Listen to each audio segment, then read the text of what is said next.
Lunch box வந்து back பண்ணிடலாம். இன்னைக்கு வந்து எக் ரைஸு, அவனோட ஆல் டைம் ஃபேவரட் ஐட்டம்.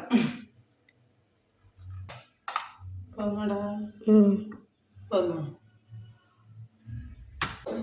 இது காலிஃப்ளவர் பண்ணியிருக்கேன். ஏர் ஃப்ரையரில் தான் பண்ணேன்.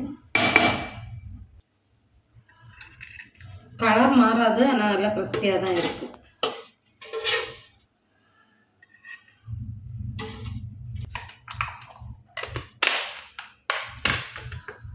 அப்புறம் ஸ்நாக்ஸுக்கு வந்து ராஜ்மா கிட்னி பீன்ஸ் இருக்குல்ல, அது வந்து உப்பு போட்டு வேக வச்சு வச்சுருக்கேன். பிரேக்ஃபாஸ்ட்டுக்கு வந்து ஸ்வீட் தோசை அவன் சாப்பிட்டுட்டான், அவன் மீதி இருக்கு எனக்கு. இதெல்லாம் தான் லஞ்ச் பாக்ஸுக்கு பேக் பண்ணியிருக்கேன். வீடியோ பிடிச்சிருந்தா லைக் பண்ணி சப்போர்ட் பண்ணுங்கள். பாய்.